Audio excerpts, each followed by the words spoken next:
além de dar as boas-vindas a todos vocês, eu queria agradecer ao Helder Nakaya por se disponibilizar a compartilhar esse conhecimento e essas disponibilidades de ferramentas a todos nós.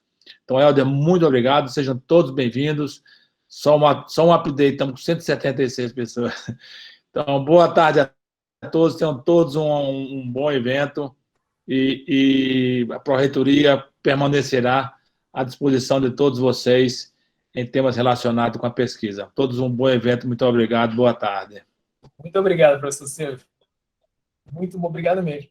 Eu vou até mudar aqui meu fundo para deixar uma coisa mais computação, mas eu queria agradecer demais a Pró-Reitoria por essa oportunidade. Na verdade, foi quase um autoconvite, porque eu vou explicar para vocês como é que surgiu a ideia desse workshop, né?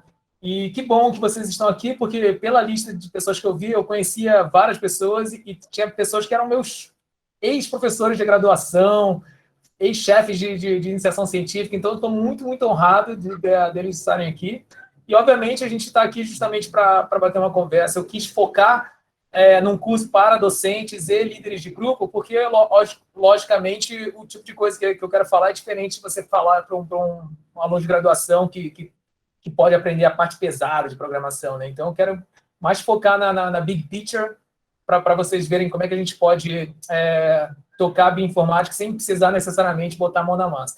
Que é basicamente o que vocês, líderes de grupo, já fazem, né? Então, assim, ficam lá pipetando tudo. Mesma coisa com a bioinformática. Então, eu espero que daqui saia não só algumas ideias legais, mas principalmente um grupo de longo prazo para colaborar. Então, eu vou falar para vocês como é que eu acho que isso poderia funcionar, porque o Brasil, a gente, com esse problema de dólar alto, recursos baixos, a gente tem que focar em coisas que a gente consiga usar nossos cérebros para fazer uma boa ciência. Então, o que eu vou fazer, o que eu queria que vocês fizessem, por favor, é me dar uma alfinetada aqui no Google Meets e botar minha tela grande, porque eu vou usar a minha tela, na verdade, e não vou compartilhar, entendeu? Então, se vocês puderem me achar ali nesse monte de 177 quadradinhos, onde é que eu estou, e apertar o alfinetinho que está ali. Tá bom? Sim, Patrícia, o fundo lá da árvore era falso. Mas eu boto de novo para você. Mas então, pessoal, o que eu vou fazer, olha, eu vou agora tirar aqui o fundo e vou colocar a apresentação que está aqui. Deixa eu só botar aqui para cá. Então, vocês estão vendo aqui, pessoal? Vou botar aqui para... Quem tiver toque, transtorno obsessivo, compulsivo, e não gostar que está um pouquinho para o lado esquerdo, desculpa, mas é só para não atrapalhar aqui os slides. Tá bom? Então, agora vai ficar como se fosse falando aqui previsão de tempo. Então, pessoal, por que a Pró-Reitoria e a gente resolveu realizar essa oficina, né? Porque todo mundo aqui já está careca de saber que em fevereiro aconteceu o coronavírus, novo coronavírus chegou aqui no Brasil, né? Então, no dia 26 de fevereiro, até antes, na verdade, foi confirmado o primeiro caso de coronavírus no Brasil. E aí, logo depois disso, obviamente, houve a limitação do acesso aos laboratórios, o dólar, a cotação do dólar aumentou bastante, a dificuldade de importar reagentes, a FAPESP pediu para vocês planejarem melhor antes de vocês importarem reagentes por causa da alta do dólar, viagens para colaborações internacionais foram interrompidas e, obviamente, a gente teve que gastar um tempo enorme para poder nos adaptar para fazer atividades didáticas online. Então, eu imagino que foi difícil para todo mundo esse período, e a questão é como é que depois alguém espera que a gente continue produzindo conhecimento, né, artigos, no meio dessa pandemia, com todas essas limitações, desde do acesso físico até o custo elevado de reagentes, ou a impossibilidade até de importar, porque viagens estavam interrompidas.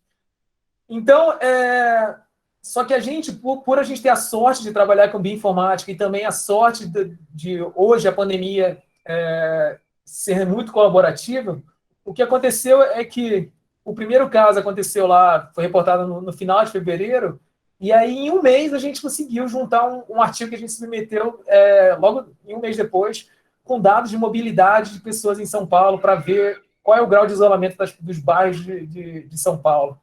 E aí, um dia depois, a gente submeteu um outro artigo que depois foi publicado no Journal of Infectious Disease, que mostrava a expressão de um receptor importante para o vírus entrar na célula que ficava no pulmão de pessoas que tinham comorbidades associadas com a Covid-19 severa.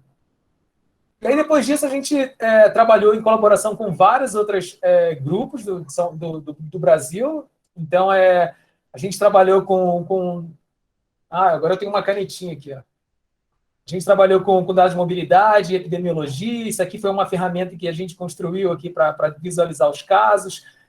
Isso aqui também era mobilidade, ver qual era o grau de isolamento que você precisava ter para você poder impedir a expansão da pandemia. Esse aqui é um trabalho, na verdade, liderado pelo Esther Sabino e do Nuno Faria, lá de Oxford, que eu fiz uma pequena contribuição.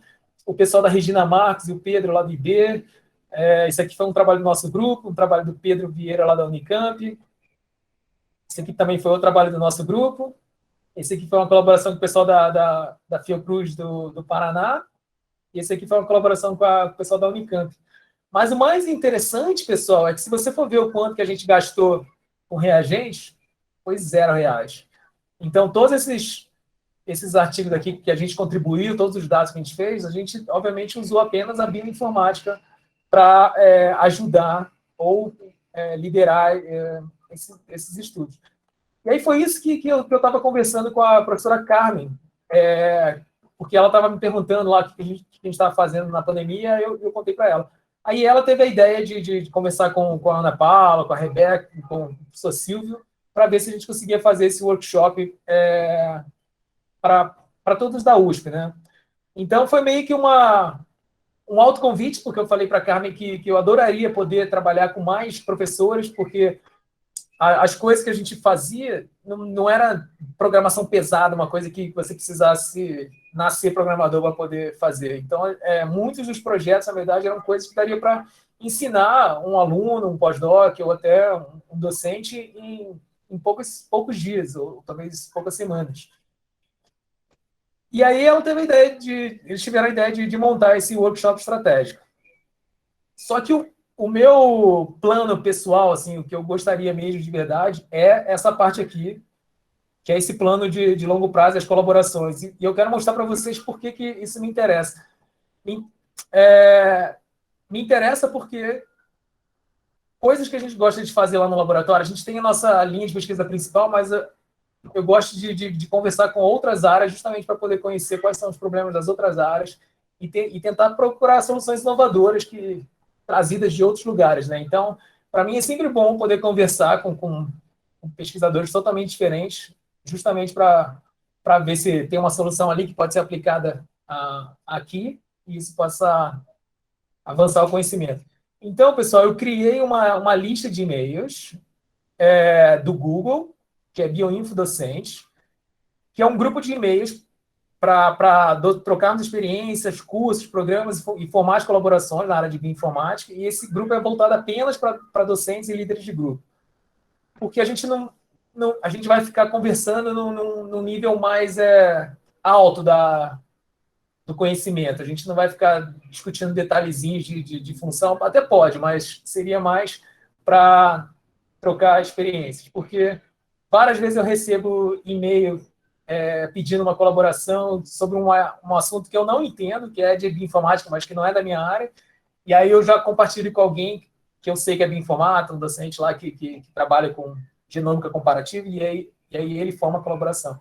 Então, eu acho que se a gente tiver uma rede de contatos legais, tanto das pessoas que geram os dados, quanto das pessoas que podem analisar ângulos diferentes, eu acho que isso todo mundo tem a ganhar. Obviamente, somente quem vocês quiser participar, vocês podem. Eu vou mandar um convite para vocês, os 250 que foram inscritos aqui no curso. E aí, se vocês aceitarem, é só entrar. Caso contrário, não dá para entrar, porque esse grupo não é público. E a apresentação, que seria esse vídeo, alguns links sobre que eu vou falar de algumas ferramentas e as sugestões de curso, eu vou botar no site do meu laboratório, tá bom? Então, acho que é muito fácil achar isso no Google, mas quem quiser procurar, é só entrar aqui e tem uma abazinha chamada Education, que eu vou colocar as coisas que a gente discutir lá, tá bom? E também uma outra demanda que, na verdade, essa aqui foi a sugestão da Pró-Reitoria de Pesquisa, é talvez transformar a longo prazo, né, nessa colaboração mais a longo prazo, um curso, um Massive Open Online Course, então um curso aberto online massivo, para permitir qualquer um que faça esse curso que demore mais tempo. Só que para fazer esse curso, eu vou precisar de vocês, justamente porque eu gostaria de fazer um curso. Talvez a minha mente já esteja um pouco enviesada por trabalhar bastante com bioinformática, mas se eu conseguir alguns voluntários, a gente consegue montar um curso que mostre exemplos reais que possam ajudar docentes de diversas áreas diferentes e construindo a partir de lá, né? Então, basicamente, seria mas trabalhar com cobaias que poderiam ser usados para os vídeos de tutoriais, de cursos, como é que a gente pode treinar uma outra pessoa que queira fazer esse curso mais longo.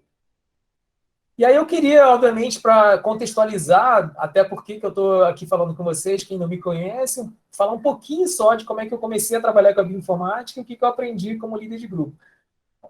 Eu sou biólogo, pessoal, então eu não tenho nenhuma formação de computação. Só o fato de ser japonês talvez ajude um pouco a parte da informática, mas eu não tenho nenhum conhecimento até o doutorado sobre computação.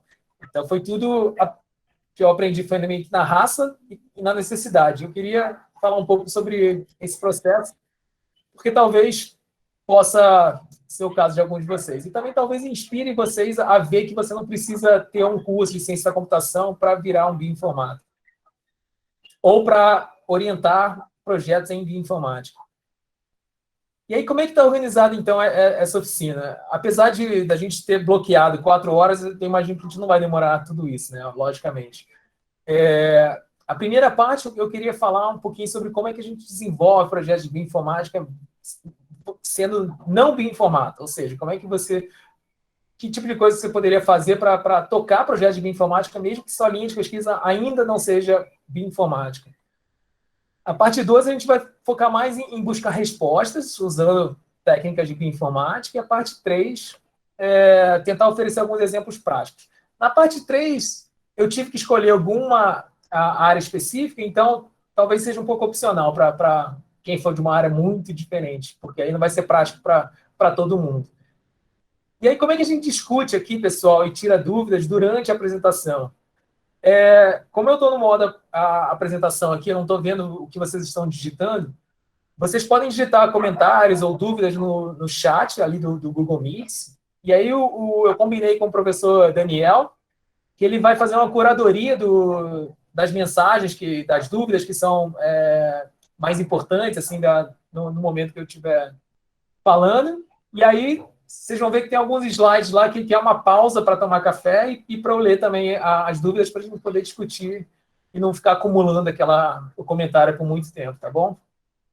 Então, é o único jeito que a gente pensou que pudesse fazer sem atrapalhar muito, porque imaginem 250 pessoas tirando o microfone e falando, ia ficar um pouco bagunçado. No final, obviamente, a gente pode abrir os microfones para poder conversar mais diretamente, mas só durante a apresentação seria melhor se for assim.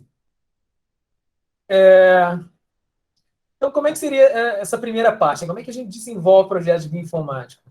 Bom, o que eu queria dizer é que nessa parte, vocês vão ver que é mais psicologia do que técnico. Então, obviamente, eu não sou coaching, não sou psicólogo, não fiz MBA, não sei psicologia, mas vocês vão notar que várias das dicas de como desenvolver projetos em bioinformática tem a ver com um pouco da habilidade de motivar um aluno a tocar um projeto de bioinformática, o quanto você precisa saber de bioinformática para fazer isso, né? Então, obviamente, não vai ser uma aula de marketing, mas vocês vão ver que eu não vou ficar falando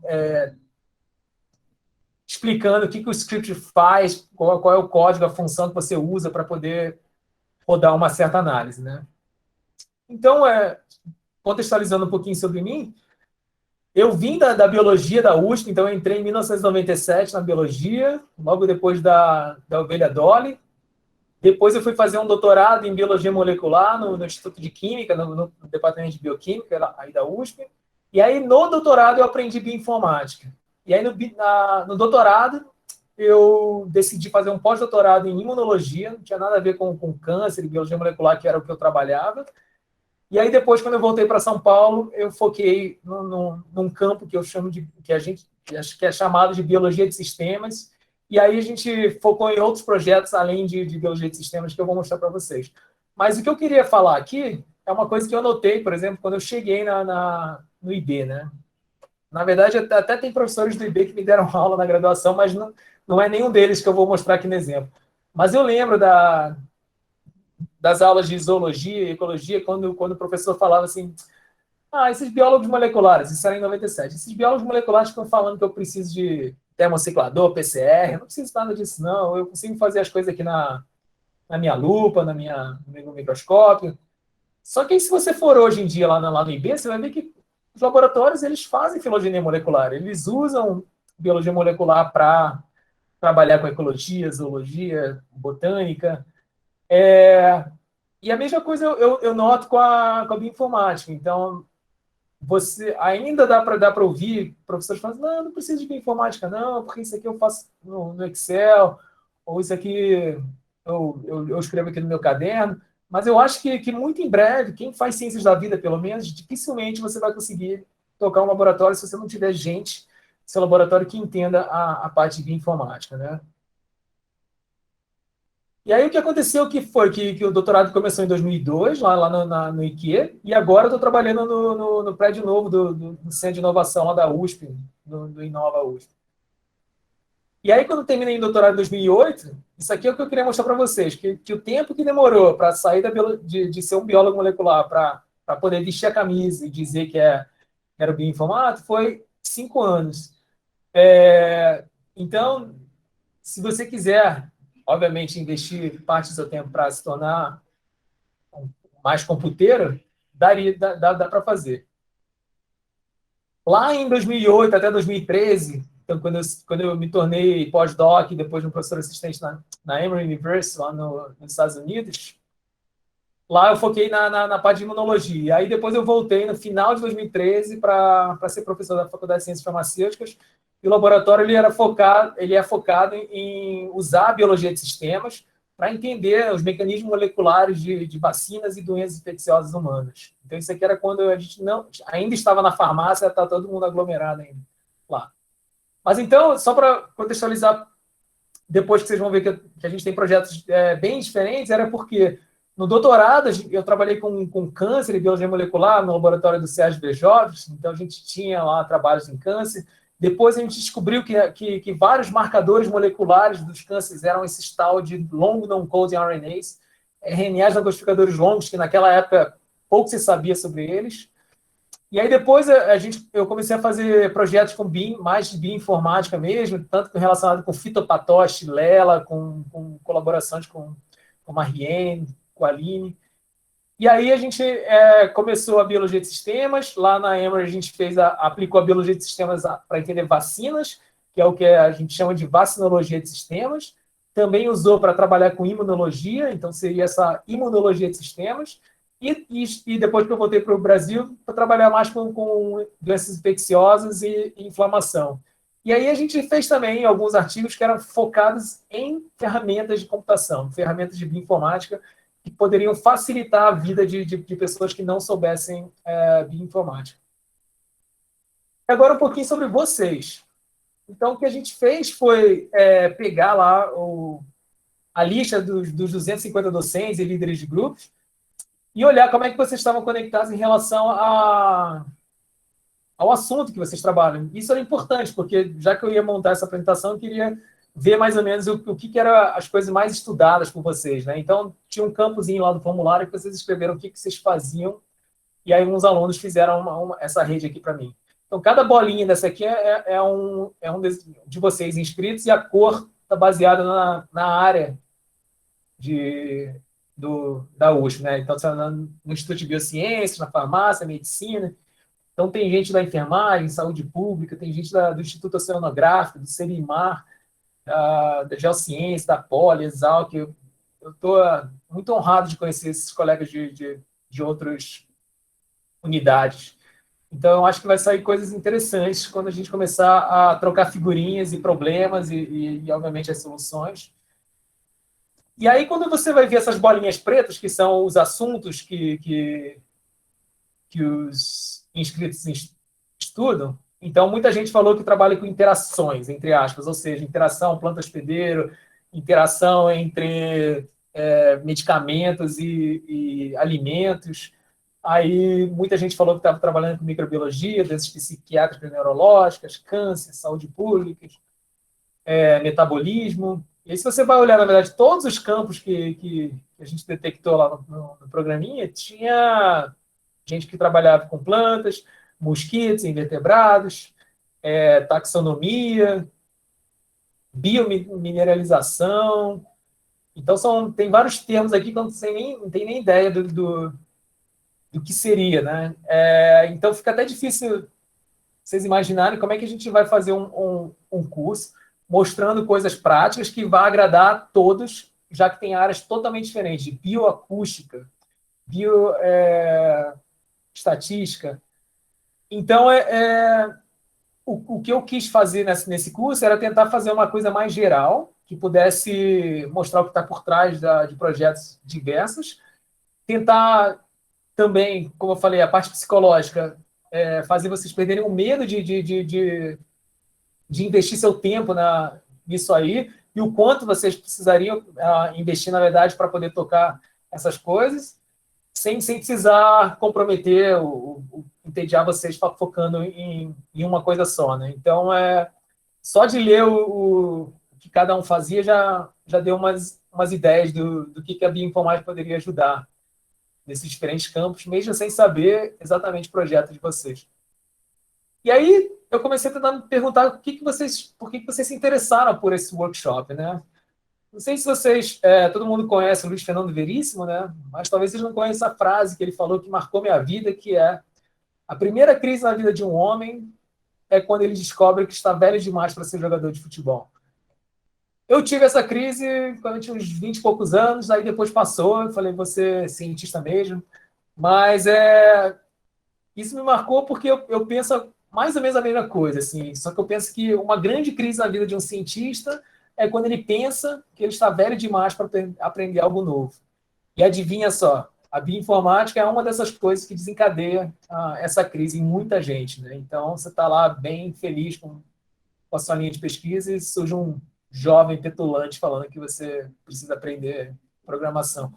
Então, mas o foco da palestra é meio que mostrar que, primeiro, que nunca é tarde para aprender algo novo. Então, não só excitante você mudar um pouco a rotina daquilo que você faz, mas também exemplos de pessoas extremamente bem-sucedidas nisso. Então, esse aqui é um professor da University College of London, o Benny Chen, que ele era um cara muito famoso na parte de células dendríticas, de imunologia, né? Então, ele trabalhou por muito tempo na biologia das células apresentadoras de antígenos, isso aqui é uma coisa mais para imunologia.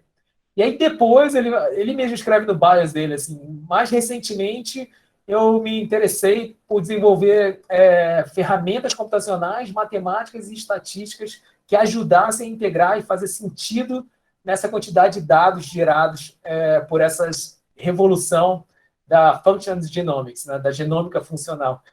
Então, eu me inspiro bastante nele, porque eu comecei com a parte mais de biologia molecular e depois eu estou tentando desenvolver ferramentas computacionais que sejam amigáveis justamente para que qualquer um consiga rodar sem precisar saber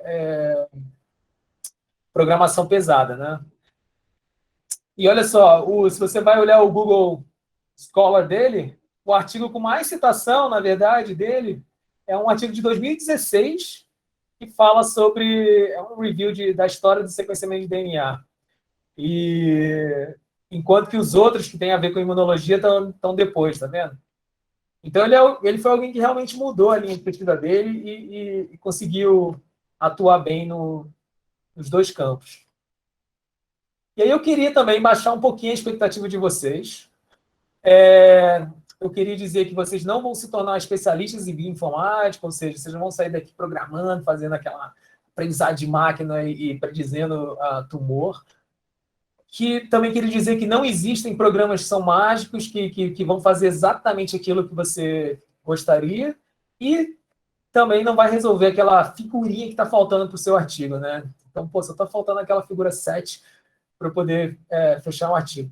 Mas eu gostaria de mostrar como é fácil conduzir um projeto de bioinformática e recrutar alunos que sejam bons em bioinformática para justamente tocar essa parte de programação. Porque, obviamente, todo mundo aqui, vocês são muito ocupados, vocês têm ciência da importância, mas também vocês têm ciência de vários prazos da FAPESP, vários prazos que vocês têm que cumprir. Então, o foco, na verdade, é tentar mostrar como é que a gente recruta as pessoas, como é que a gente incentiva, convence alunos brilhantes em trabalhar em informática para você. O que você pode colocar, o que pode colocar é especificar que nessa edição foi de 15 minutos. Mas eu acho que Alguém entrou aqui no mudo? Bom, sobre a parte de não haver programas mágicos, eu queria mostrar como é que a gente encontra programas amigáveis, ou seja, que uma pessoa que sem saber bioinformática e programação consegue fazer, contanto que você faça as perguntas certas. E sobre não resolver aquela figura que faltava para o artigo, como colaborar de forma efetiva com bioinformáticos. Então, beleza, talvez você não resolva agora a sua figura, mas se a gente fizer aquele grupo, se você começar a ver como você colabora de uma forma produtiva com bioinformática, talvez isso facilite para você finalizar o artigo. Então, eu queria dar uma pausa, na verdade, para ler as mensagens de dúvidas, porque senão vai acumular, se caso alguém tiver um comentário. Daniel, espero que você já tenha separado alguma. Bom, pelo menos então não tem nenhuma. Deixa eu olhar aqui, então, só para confirmar.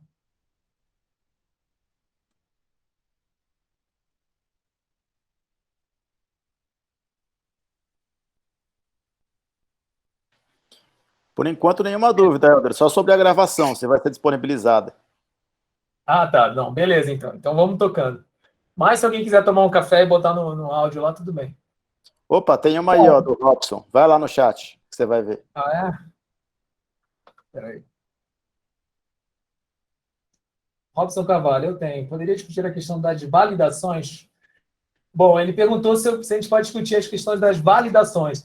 Durante a apresentação, eu vou mostrar alguns exemplos que mostram um pouco da validação e essa coisa chata de quem é bioinformata, dos servidores que pedem validação. Então, quem trabalha aqui, por exemplo, com microarray ou RNA-seq, e vocês lembram bem que o revisor pediu RT-PCR para validar.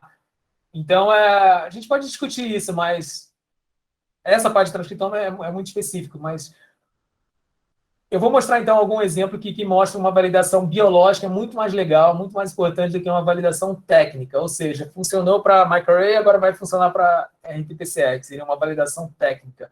Ou funcionou para esse programa de computador, agora eu rodei naquele outro programa de computador, também funcionou.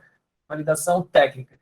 Então, eu acho que fica muito mais atraente para pesquisa quando a gente tenta focar numa validação biológica, que eu vou mostrar alguns exemplos para cá. E nessa parte de validação biológica, não tem ninguém melhor para propor isso do que vocês trabalham com a parte mais molhada. Então, é isso que eu queria mostrar aqui, que a parte da bioinformática não é só, pode ser vista como uma parte mais técnica, enquanto que a ciência continua valendo, que é o que vocês já fazem. Ah lá, estão pedindo para centralizar a tela, né? Vocês estão vendo meio torto, é isso? Fica melhor assim, ó? Fica, antes estava cortando o lado esquerdo, as primeiras palavras. Você tinha que ter me falado, pessoal, eu não sabia. Agora está aparecendo, né? Bom, vocês conseguem ler a tela inteira? Sim, tá beleza. Ah, beleza. Então, na primeira parte de baixando um pouco a expectativa, né, como o fato de que em poucas horas não dá para aprender programação, mas a gente talvez consiga aprender como conduzir um projeto de bioinformática e recrutar os alunos que fazem a parte da programação, né? E aí eu queria falar um pouco de semântica, na verdade, que é a diferença entre bioinformática e a biologia computacional. A bioinformática, na verdade, está relacionada com a criação de ferramentas computacionais para análise de dados biológicos. Enquanto que a biologia computacional, ela estuda a biologia usando técnicas computacionais. Adivinha o que vocês querem focar? Na parte de bioinformática, que é criar ferramentas, desenvolver algoritmos, ou na parte de achar quais são as ferramentas já prontas e amigáveis que eu possa usar para responder a minha pergunta biológica. Então, eu vou falar um pouquinho das duas partes, mas saibam que existe uma diferença e o que eu acho que a gente podia focar muito, já que já existem diversas ferramentas e bancos de dados disponíveis, focar bastante na parte da biologia computacional, tá bom? Que é usar as ferramentas que já estão prontas para responder perguntas biológicas. E aí, então, um pouquinho da parte da bioinformática, né? Como é que a gente aprende programação depois de velho? Bom, existem milhares, literalmente milhares de cursos e MOOCs, Massive Open Online Courses, que são excelentes, Khan Academy, Coursera, edX. Eu posso mandar depois para quem se inscrever na lista dos docentes de bioinfo, a lista de alguns cursos que eu acho muito, muito bons, só que já existe uma certa profecia de que você começarás, mas não terminarás esse curso.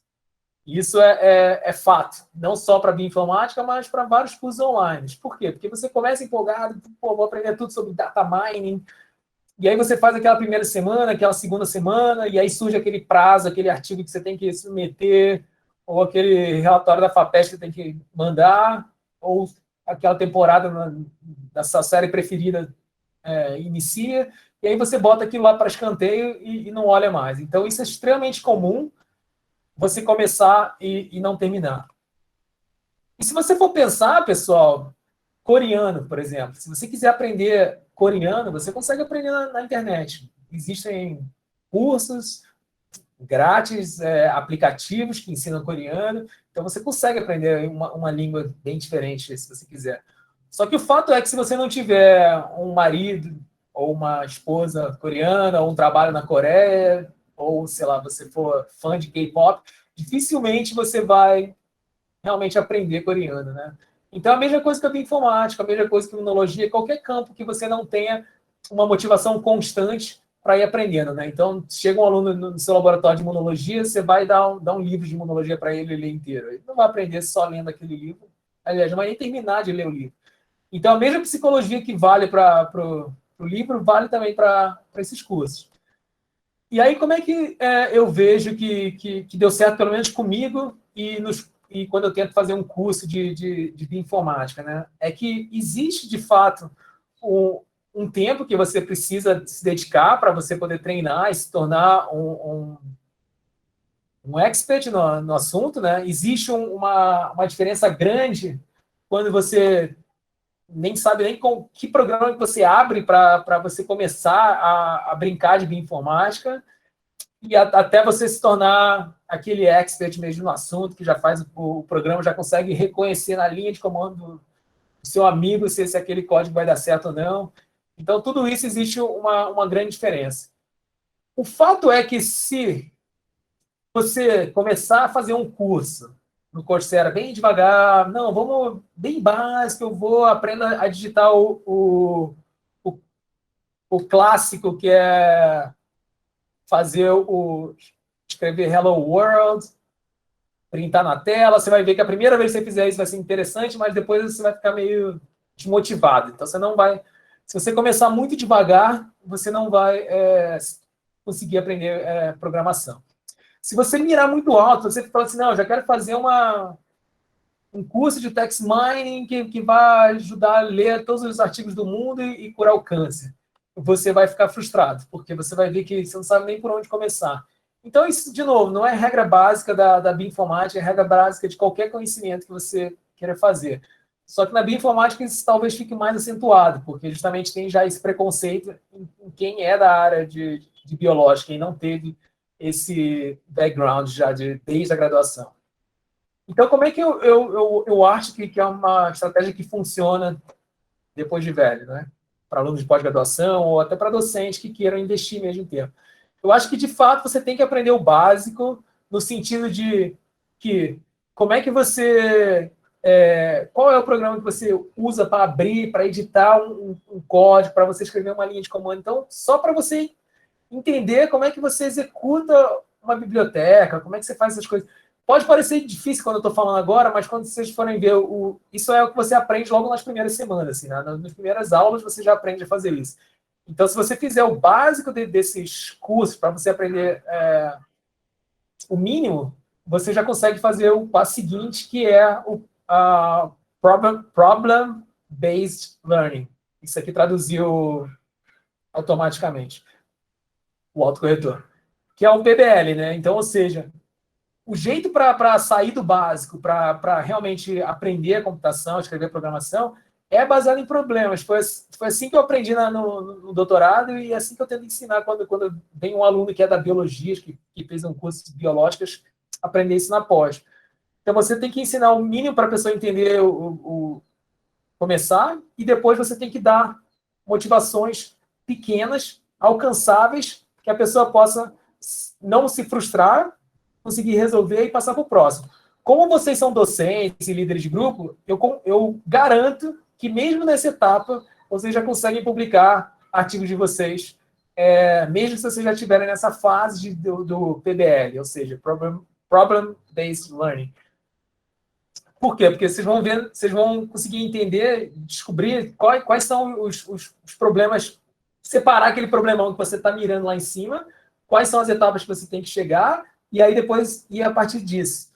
Como é que a gente pode saber, então, quais são os problemas que a gente pode começar, né? Então, de novo, o curso lá, o grupo do Google que a gente criou, eu posso, se quiser, mandar algumas coisas que daria para começar, mas, obviamente, não dá para citar aqui, porque tem campos totalmente diferentes. Tem muita gente da odontologia aqui, tem gente da saúde pública, então, coisas que iriam interessar, um problema que interessar um não vai interessar o outro.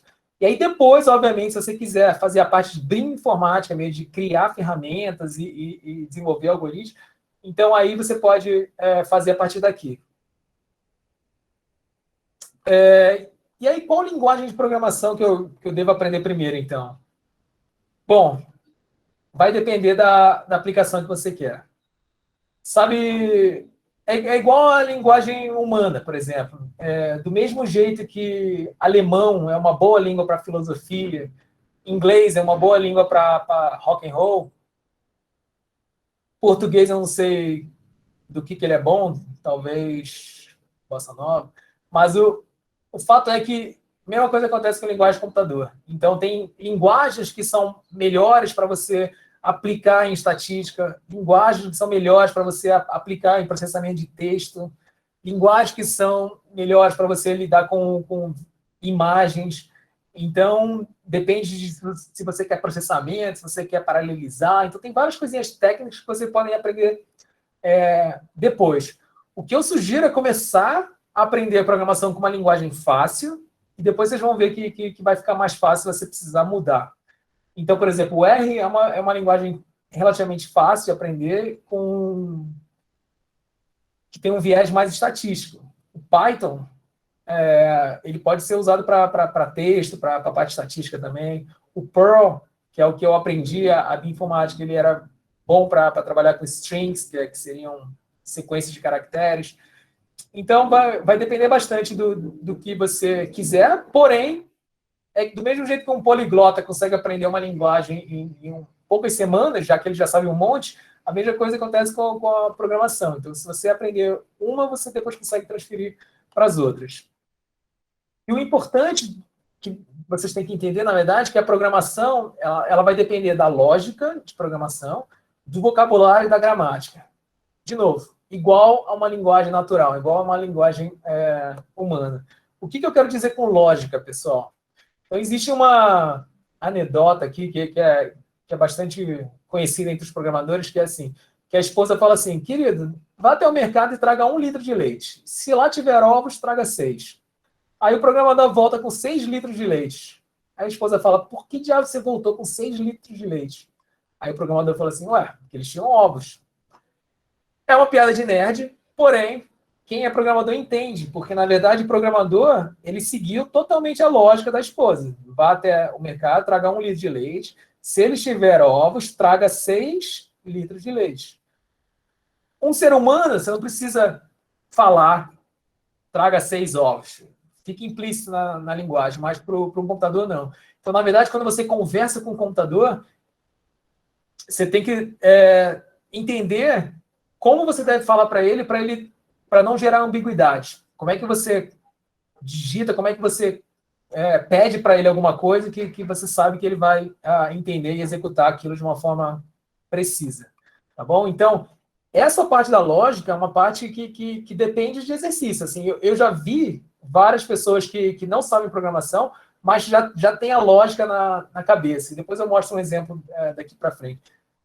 E aí depois o resto é vocabulário e gramática. Então, do mesmo jeito que você tem que memorizar the books on the table, para a linguagem de programação, você também precisa memorizar o vocabulário, quais são os nomes das funções, dos termos, e a gramática, como é que você escreve a programação. Então, não há muito mistério, não tem muita diferença do que aprender uma língua humana diferente. A única coisa é que você não está falando lá como turista na Europa, você está escrevendo isso aqui no computador. Então, na verdade, pessoal, do mesmo jeito que é divertido aprender uma linguagem, é divertido aprender programação. Se quiserem fazer por hobby, eu garanto que depois que vocês verem o programa de vocês funcionando, vocês vão vibrar como se você estivesse acabando de ver aquela banda no PCE que você precisava ver, ou a simetria de fluxo funcionando. Então, é um prazer que realmente é legal você ver isso. Bom, e aí tudo bem. Você fala, não, tá vendo demais, não vou aprender programação não, mas eu quero orientar ou recrutar programadores ou alunos que estejam dispostos a aprender a bioinformática, né? Então, como é que eu faço isso? Como é que eu oriento essas pessoas se eu não sei bioinformática, né? Então, o ponto é, como eu sempre falo, eu e Daniela, né, que a USP não é que nós, professores, somos os melhores professores do mundo, que a gente consegue transformar aquele aluno que não sabe nada num aluno que é um expert mundial no assunto. Não é isso. Então, o fato é que a USP consegue ser boa assim porque ela consegue atrair alunos muito, muito bons.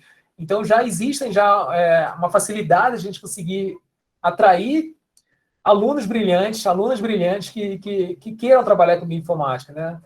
E aí, para fazer isso, para você conseguir recrutar essa aluna que esteja interessada em bioinformática, a pergunta é, você consegue detectar como a bioinformática pode ajudar na sua pesquisa, que não tem bioinformática até o momento? Você consegue pensar assim, olha, aqui eu acho que poderia ser um bom projeto para alguém. Aqui é um lugar que eu preciso da bioinformática. E também, como é que essa aluna brilhante vai descobrir o seu laboratório? Como é que ela vai saber que você faz uma pesquisa e que essa pesquisa pode, na verdade, usar a bioinformática para ajudar a responder? E aí, para a gente detectar, né, como é que a gente detecta como a bioinformática pode ajudar na pesquisa, eu pensei em 2 exemplos, na verdade, mas eu queria explicar eles de forma diferente, que uma é através de usar a ciência que é guiada pelos dados, que é onde você vai buscar, então, na sua linha, quais são os conjuntos de dados que podem ser importantes para gerar hipóteses. Já vou explicar isso daqui a pouco melhor. E a ciência guiada por descoberta, que é o que você já faz. É a descoberta, o método científico tradicional, onde uma pessoa descobre, depois gera uma outra hipótese. E aí, nesse caso, a bioinformática pode ajudar a procurar por respostas. Então, no primeiro caso, você busca quais são os conjuntos de dados que podem ajudar a responder a minha linha de pesquisa. Então, vou mostrar um exemplo do repositório da FAPESP. E depois, como é que eu posso usar a bioinformática para buscar as respostas para as perguntas que eu já tenho na bancada. E aí eu vou mostrar um exemplo de glioblastoma em um docente do IQ. Bom, a hipótese dirigida por descoberta, todo mundo que já conhece, né? Então, alguém faz uma observação numa descoberta, você sempre começa disso, né? Então, você cria uma hipótese a partir disso, você faz um experimento, você gera dados, você analisa, e aí aquela análise pode gerar uma nova descoberta, uma nova hipótese, e aquilo vai ciclando, né? Então, essa é a hipótese guiadas por descobertas, que é o que nós somos treinados como cientistas a fazer. E existe essa outra hipótese, que é a hipótese dirigida por dados. Então, nesse caso, que surgiu principalmente com a revolução ômica, né? Você tem um experimento que você não necessariamente precisa ter uma hipótese, você gera um dado um gigante, um big data, aí depois você faz uma análise, a análise dos dados, então quando você analisa uma quantidade de dados enormes, isso pode surgir uma hipótese que você não tinha pensado até você analisar os dados, entendeu? Então é uma hipótese não a priori. E aí essa hipótese pode gerar um novo experimento que você vai tentar validar. Então essa aqui, Pascal, não sei se foi o Pascal, foi o Robson que fez a pergunta. Essa hipótese gera uma nova, pode ser validada experimentalmente, tanto a parte biológica quanto a parte técnica, mas você pode validar isso experimentalmente, gera mais outra análise e aquilo gera uma observação e descoberta, tá bom? Então a gente não consegue escapar dessa parte aqui, senão é muito fácil você ficar gerando um monte de hipóteses sem você ter depois nenhum tipo de follow-up. E eu vou mostrar para vocês por que eu acho que isso aqui está ajudando a arruinar a ciência moderna. Se você não tem essa parte aqui, você tem uma ciência zumbi. Bom, um exemplo da minha vida lá nos Estados Unidos, quando eu estava lá. A gente tem esse trabalho aqui que a gente publicou em 2011, onde a gente pegou um monte de pessoas e vacinou elas com a vacina da gripe, tirou o sangue, mediu a atividade de 25 mil genes em paralelo, então você tinha o transcriptoma dela, ou seja, você tinha um nível de atividade de 25 mil genes em paralelo para dezenas de pessoas ao longo da vacinação. Então, isso é um Big Data naquela época, né? Então, nossa, a gente estava lidando com tabelas enormes que um Excel não dava conta de analisar. Aí a gente fez análises, por exemplo, e uma das análises que a gente fez, a gente descobriu genes que estavam associados com uma resposta de anticorpos. Eu sei que tem gente aqui que não trabalha com biologia, mas vocês entendem que anticorpos são respostas imunológicas importantes da vacina. Então, a gente viu que, por exemplo, existiam genes que estavam associados com uma boa resposta imunológica para a vacina da gripe. E um desses genes aqui era esse gene, esse receptor chamado TLR5, Toll-like receptor 5. E o interessante é que o ligante natural desse receptor é flagelina, que é um componente bacteriano. E lembra que a vacina da gripe, a gripe é um vírus, não tem nada a ver com uma bactéria. Então isso gerou uma hipótese que será que esse gene, esse receptor, Toll-like receptor 5, ele é importante para a resposta imune induzida por vacinas? E se ele for, de onde está vindo esse ligante? Então, essa foi a hipótese que surgiu por causa dessa análise de Big Data aqui. E aí, obviamente, um outro trabalho lá do laboratório que eu ajudei a participar, mas mostrou experimentalmente que se você não tem o gene, o camundongos que não possuem esse gene, eles têm uma resposta imunológica menor do que camundongos que possuem o gene.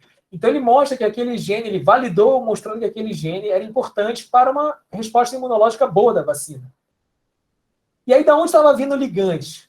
Bom, componentes bacterianos no sangue talvez possa estar vindo das bactérias que carregam o seu corpo. Lembra que a gente tem 10 bactérias para cada célula humana? Então, camundongos também tem isso. Como é que você faz para tirar as bactérias e ver se a bactéria era importante? Você pode tratar camundongos com antibióticos ou comprar camundongos que são livres de germes. Quando você faz isso, a quantidade de bactérias nas fezes diminui do que os camundongos não tratados. E depois, se você vacinar esses camundongos, você vê que a resposta imunológica é menor do que camundongos que não foram tratados. Então, você meio que mostra que a descoberta, através desse processo aqui, foi que a microbiota intestinal ela é importante para a sua resposta imunológica para uma vacina viral. Olha só que legal. E essa hipótese só surgiu porque a gente fez aquela análise de Big Data antes para poder chegar no receptor do tipo TOL, depois a validação biológica para poder mostrar que o receptor do tipo TOL5 era importante, para poder chegar nessa descoberta. E aí, em setembro do ano passado, foi publicado agora que o mesmo acontece em humanos. Então, o projeto começou em humanos, gerou um Big Data, depois foi validado em camundongos e depois foi validado de novo em humanos. E onde é que estão esses dados, então? Já que se a gente fizer uma ciência guiada por dados, como é que eu acho os dados relacionados com a minha área de pesquisa, né? Ou com a sua área de pesquisa? Bom, eles estão literalmente em todos os lugares. NCBI, por exemplo, ele é um portal que tem não só o PubMed, mas dezenas de outros bancos de dados que contém muitos dados ali que podem servir para quem trabalha com ciências da vida. WHO, a Organização Mundial de Saúde, NextTrain, a própria FAPESP tem um repositório, a USP tem repositórios, o Google, o Kaggle, tem GitHub, tem tudo quanto é site que é muito fácil você achar dados que são relacionados com a sua pesquisa.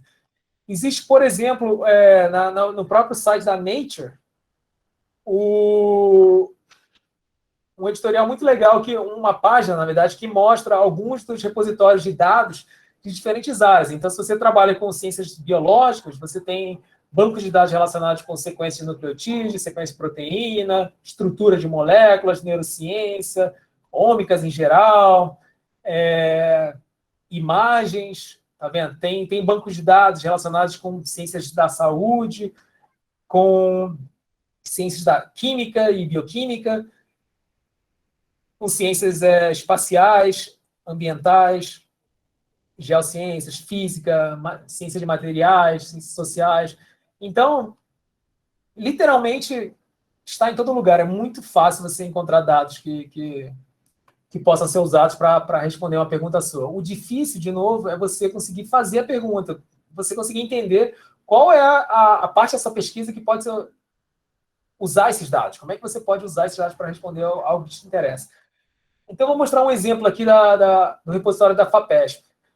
Esse ano, por causa da pandemia, a FAPESP organizou dados de 3 centros diferentes, do Einstein, do Hospital Sírio e do Fleury, que é uma empresa de diagnóstico. Então, esses 3 centros, eles deram mais de 4,5 milhões de dados, exames de laboratórios, de mais de 400 parâmetros diferentes. Então, quando você está doente, você faz lá um hemograma, você mede glicose, faz exame de urina. E aí tudo isso foi colocado no repositório da FAPESP. Eles tentaram organizar da melhor forma possível, mas, pessoal, estava muito difícil você usar esses dados. Quem é que tentou mexer com esses dados viu que não estava fácil. Por que não estava fácil? Porque os exames estavam em português, o mesmo exame ele tinha 3 nomes diferentes, se ele estava vindo do Sírio, do Einstein ou do Fleury. Às vezes, o mesmo exame tinha 2 nomes diferentes, como o Fleury, por exemplo, dependendo de como esse exame estava sendo pedido. Essas pessoas que tinham Covid, por exemplo, você não tinha uma marcação de, essa pessoa tem Covid, essa pessoa não tem Covid. Você tinha que ver, assim, o exame de sorológico, o exame de PCR dessa pessoa deu negativo, ou deu detectado, ou não detectado, e aí você tinha que pegar essa pessoa, cruzar com o exame de um outro exame de quantidade de hemoglobina, por exemplo, para poder organizar tudo isso.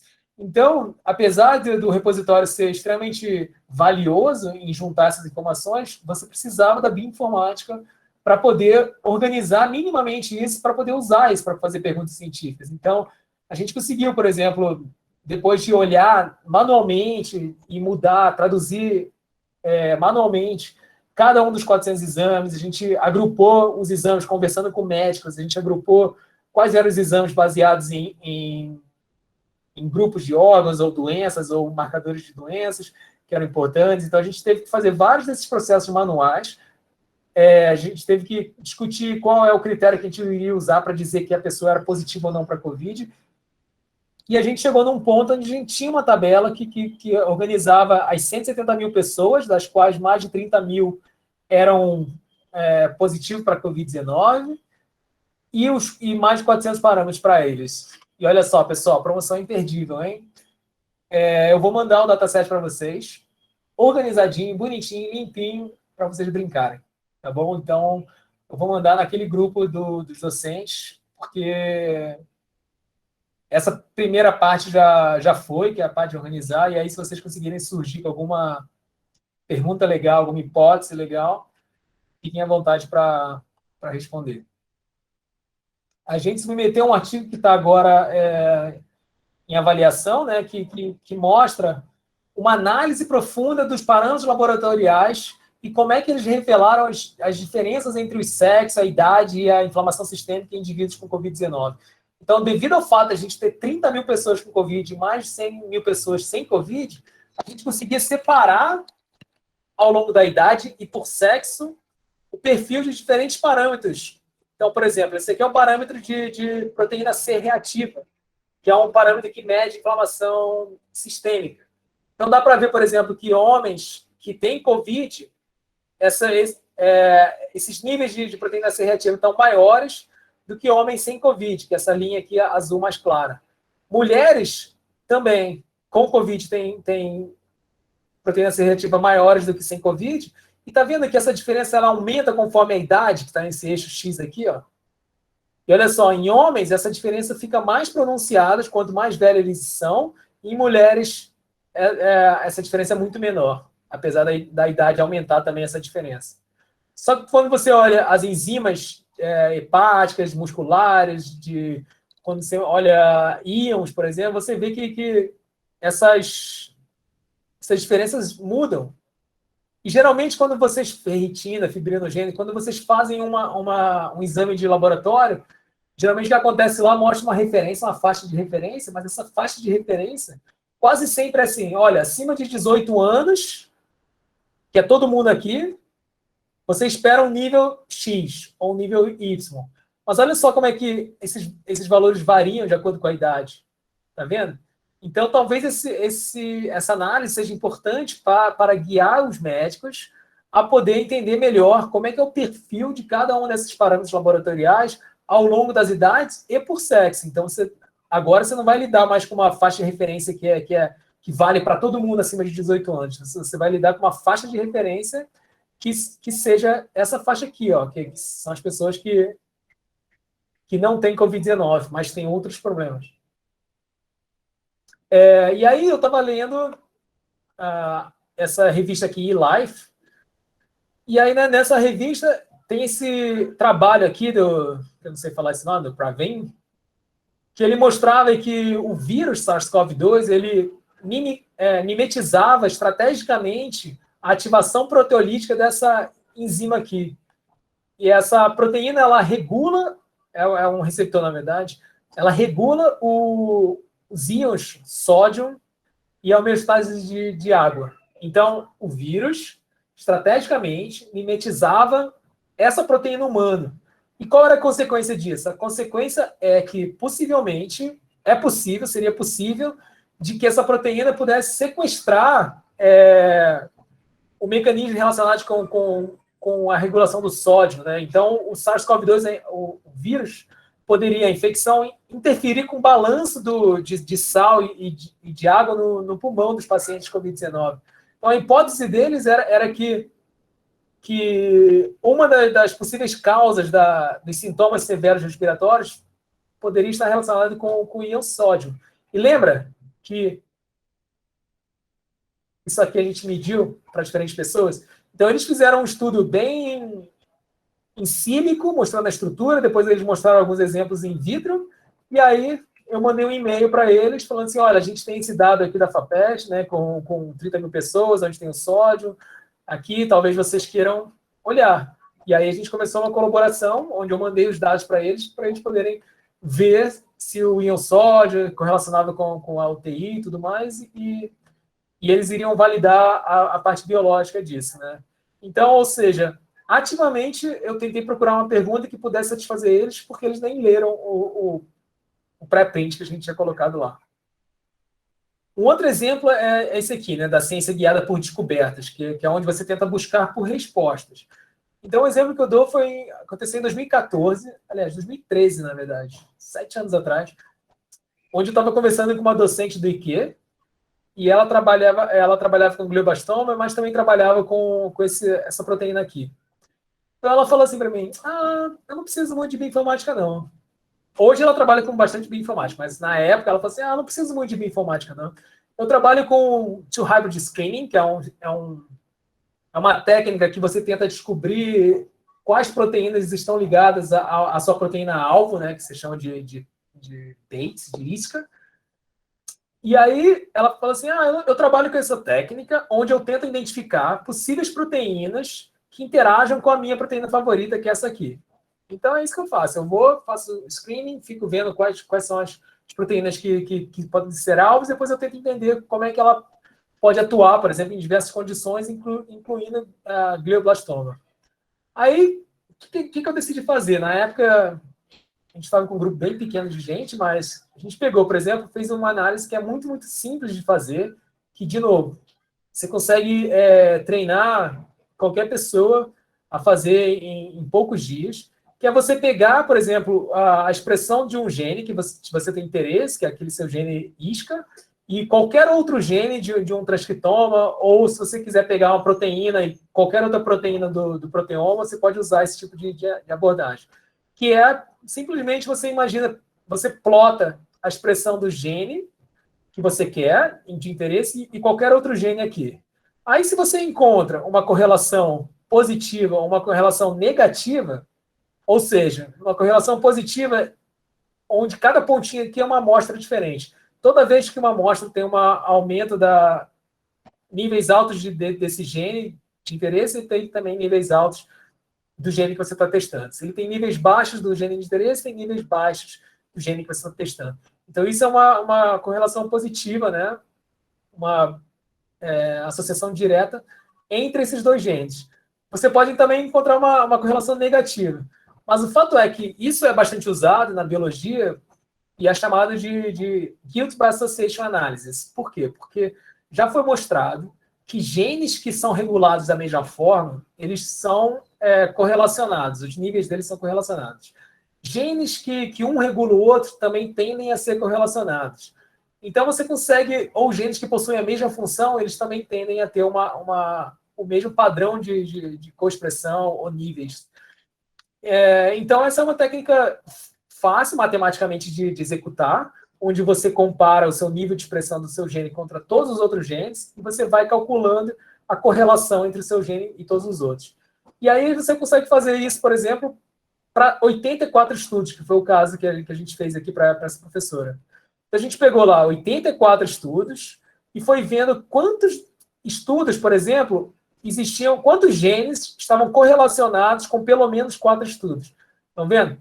Se daqueles 84 estudos, eu conseguia ver mais de 8 mil genes correlacionados negativamente em pelo menos 4 dos 84 estudos. Pô, isso aí é uma quantidade enorme de informação. Não tem como você tirar alguma conclusão legal. Mas quando você chegava nesse ponto aqui, olha, tem um gene aqui, por exemplo, que aparecia com uma correlação positiva contra esse seu gene de interesse em 54 dos 84 estudos.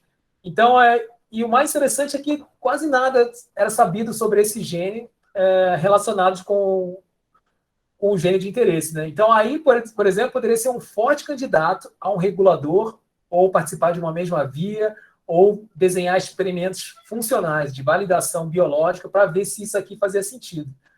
Mas o que a gente entregou foi isso aqui. A gente entregou, por exemplo, quais eram os 160 genes que apareciam correlacionados com o seu gene de interesse em mais de 30 estudos, ou 27 genes que apareciam de forma negativa em mais de 20 estudos. E aí, quando você fazia isso, então cada coluna dessa aqui é um estudo diferente, a corzinha mostra se o gene está negativamente correlacionado em azul ou positivamente correlacionado em vermelho, e aqui são a lista de genes, aqui nas linhas são os genes.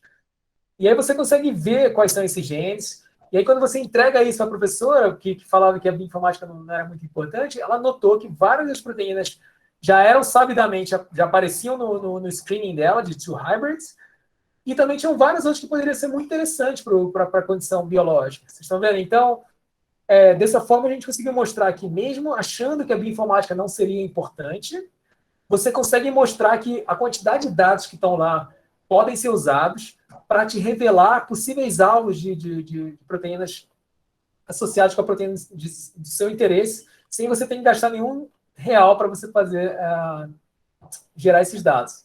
Tá bom? Então, de novo, o que foi importante aqui é saber qual era a pergunta dela. A pergunta dela era quais eram as proteínas ou genes que estavam relacionados com a minha proteína de interesse. E aí, sabendo disso, sabendo que existem esses bancos de dados e sabendo que existe essa análise chamada Guild by Association, a gente conseguia, por exemplo, mostrar uma lista boa para ela trabalhar. Bom, agora eu quero tomar um café também, mas deixa eu ver se tem alguma mensagem. Tá no seu zap, Helder. Algumas já foram respondidas aí pelo... O pessoal pergunta e o pessoal responde mesmo aqui na... O pessoal já responde? É. Bom, a Pró-Reitoria teria a intenção de criar um centro para agilizar interações e escolha do bioinformata certa. Interessante essa pergunta. A Pró-Reitoria teria a intenção de criar um centro para agilizar interações e escolha do bioinformata certa?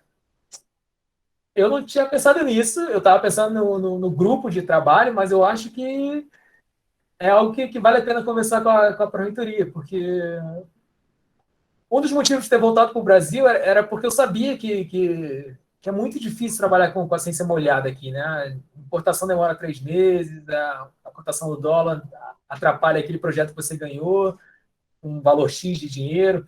Então, eu já meio que sabia que a bioinformática era algo estratégico para você trabalhar.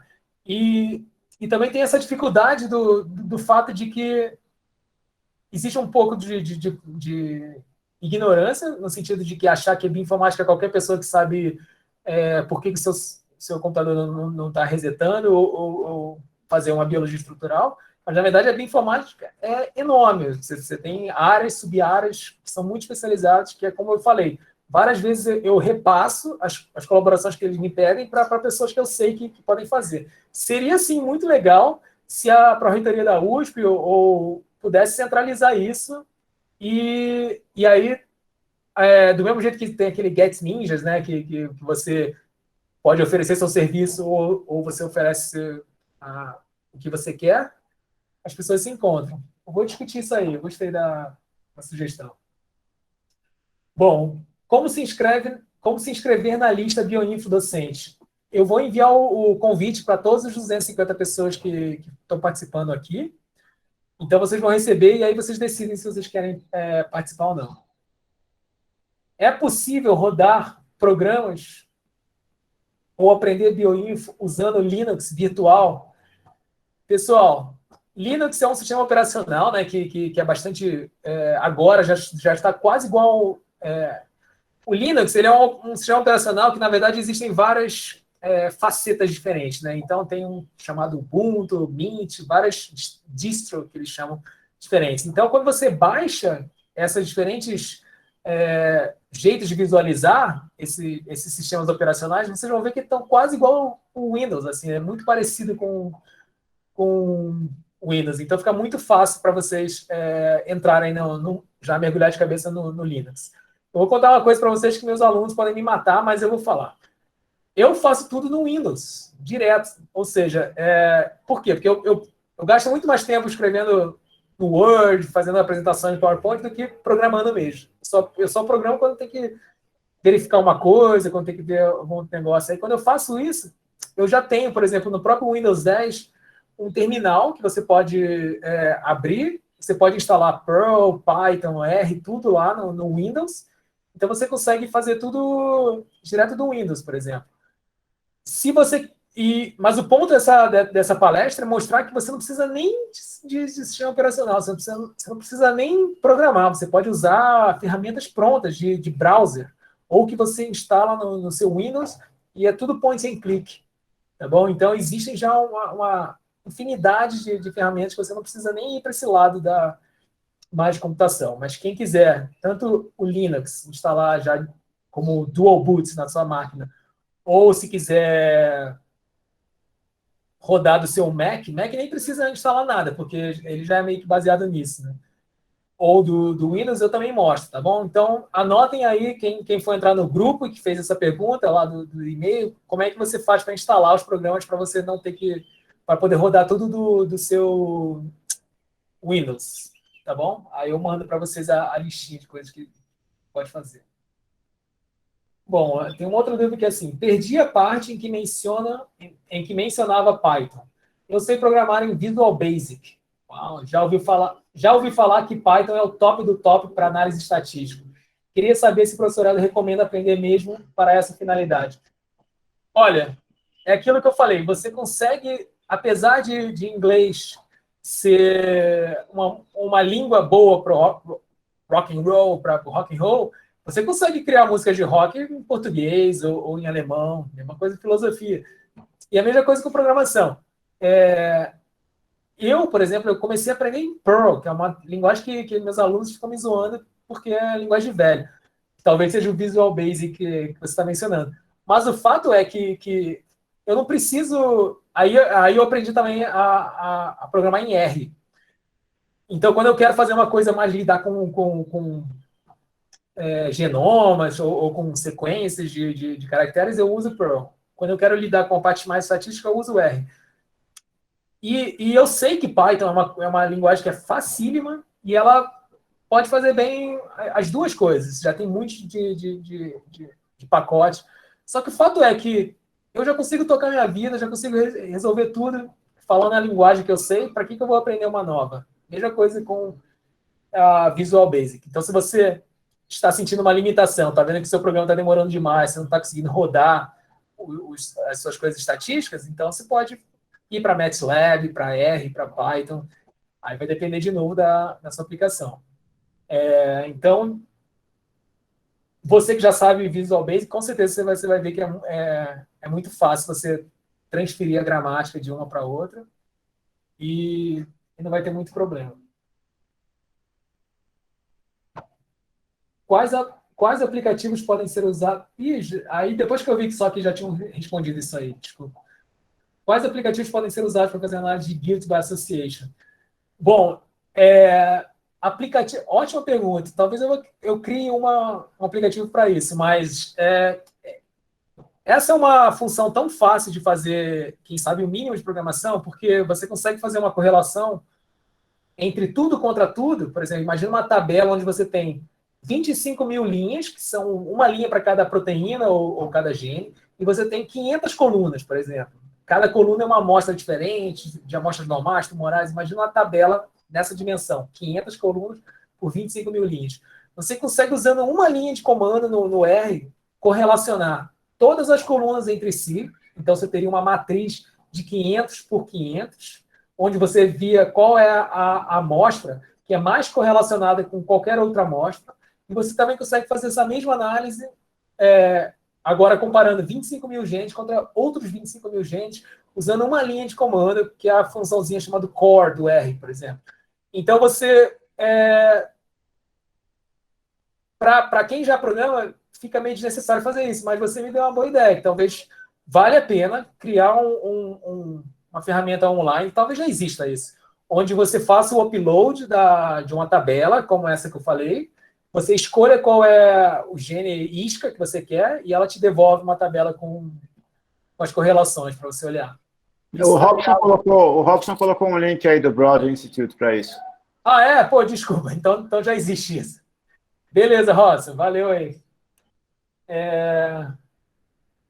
As análises... se eu estiver lendo aqui, se já tivesse sido respondido, você já avisa, né? As análises de resultados que você apresentou até agora, como as correlações positivas e negativas de genes e expressão gênicos, foram executadas em computadores comuns de mesa? Até que ponto podemos executar essas análises em nossos computadores ou precisamos de mais processing power, supercomputadores? Excelente pergunta. Pessoal, dá para fazer tudo no laptop. Quase todas as análises que a gente faz no laboratório é feita em computadores de mesa, de laptop. Tem algumas etapas que são importantes você ter mais memória, que é uma parte mais, por exemplo, quando você vai mapear milhões e milhões de reads no genoma humano, quando você vai fazer uma análise estatística onde você compara tudo contra tudo. Aí, nessas coisas mais pesadas, você precisa de um computador um pouquinho melhor. Mas 90% das coisas que você vai precisar dá para fazer ou em browser, que é algum servidor que já contém um programa lá instalado no servidor, onde você só está rodando o programa que já está num outro lugar. Você vai fazer o upload do que você quer e ele te devolve, faz todo o processamento para você, ou você faz no seu computador, tá bom? Então, de fato, não é o gargalo, o poder computacional e memória e tudo mais. Poderia enviar um trabalho com análise de Guilt by Association? Posso enviar e eu vou mostrar também um outro trabalho, tá bom? Que a gente usa esse. Bom, pessoal, 1h30 de apresentação. Eu só vou fazer um café aqui e já volto.